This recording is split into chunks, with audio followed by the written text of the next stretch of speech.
starts out with this woman ringing a doorbell at somebody she knows, obviously.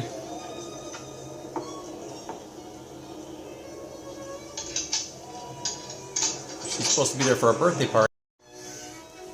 There doesn't appear to be anyone there, though. What to do, what to do. So she goes downstairs and finds everybody.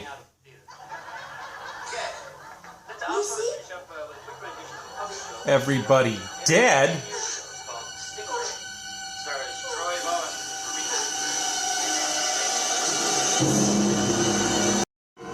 Richard Widmark plays Joe Steiner, the cop.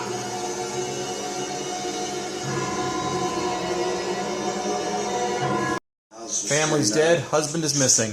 Apparently to slow the decomposition of the body. The whereabouts of Edward Vincent is as yet unknown. Meanwhile, shortly after, there is a car crash on the highway. What does this have to do with anything? We'll find out soon.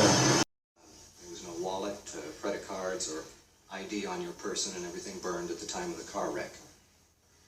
We need a name, home address, something to help us contact your family. So there's a burn victim from that car. No one knows who he is. Our victim there is played by Keith Carradine.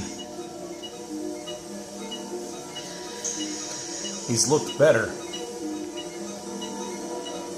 With the one guy, and yet there were two of you in that car.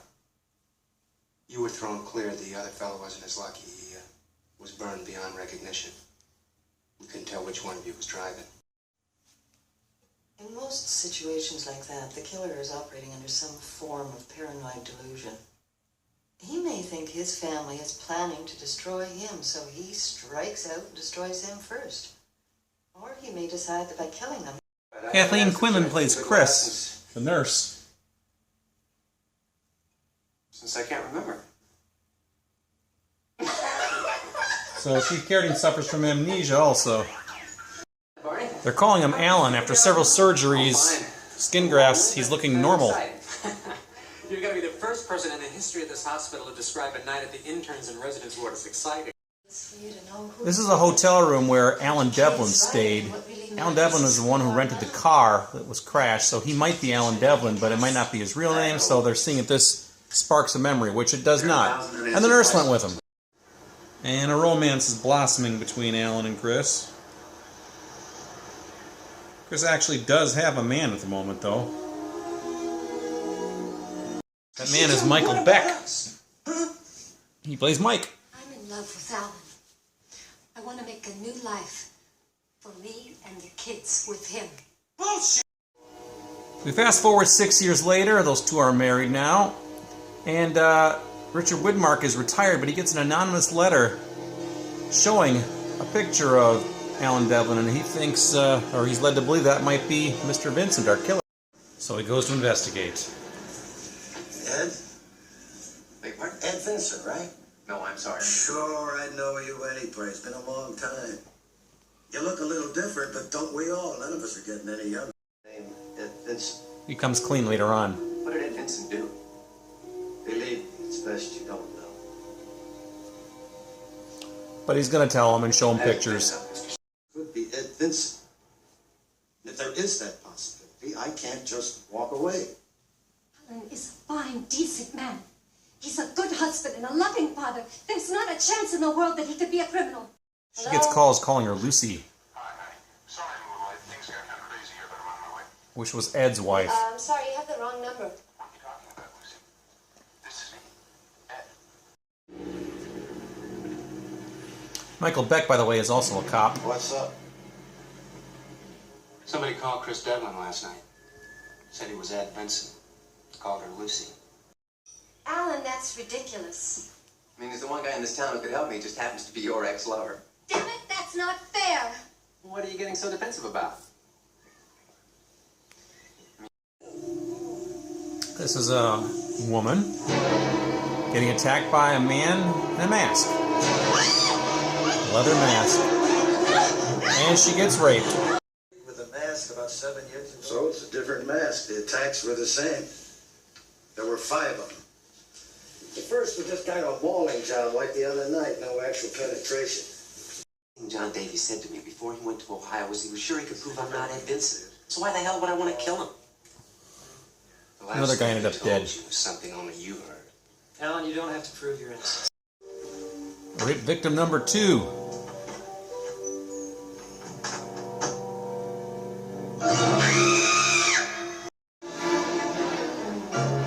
did you get that thing? Take that off right now. Where did you get that thing? I found it in the garden shed. I want you downstairs. Now Chris is freaking out. Chris, I swear I have never seen that thing before in my life. One of them put it there to frame me. As a patient undergoing proper treatment... Alan checks himself into a hospital. But we can't get to it. No material evidence has been missing. You were notified immediately of the mask's discovery. If you decide to bring charges... Mike still has a shrine to What Chris. the hell didn't you tell me about her? Nothing to tell, it's ancient history. Ancient history, my ass. All those pictures are not ancient history. It's been over for 6 years. Okay, I did send it. I didn't want it to look like a personal beef, so I didn't sign my name.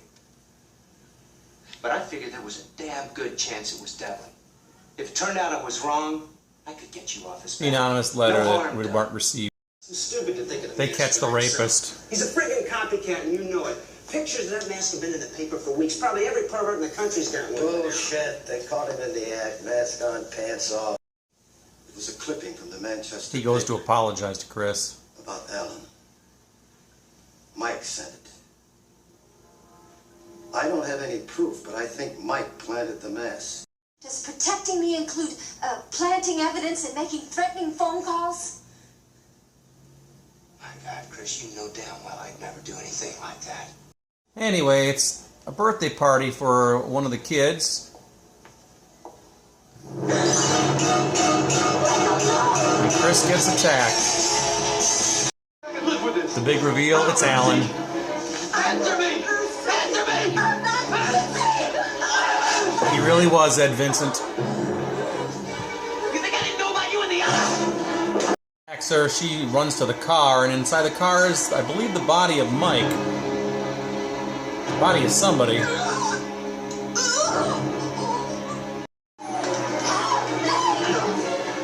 Anyway, Joe Steiner shows up just in time.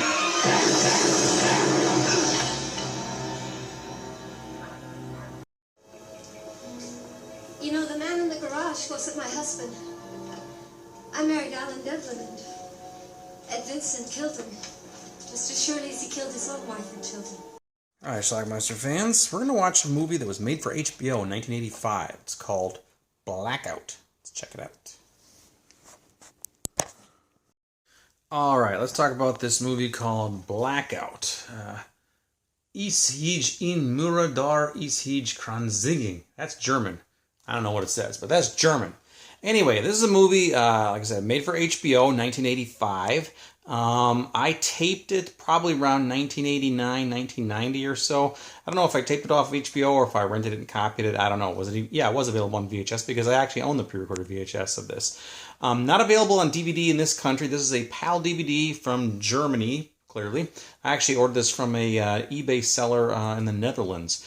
It is kind of a rare DVD. There's like one other copy that I saw on eBay, but it was a guy from in the UK who wouldn't ship to the US. So thankfully, a second one showed up and I snatched it up. So anyway, the movie itself is kind of an interesting film. This guy kills his wife and kids and then disappears. And then there's an accident on a highway. Two people were in a car. It blew up.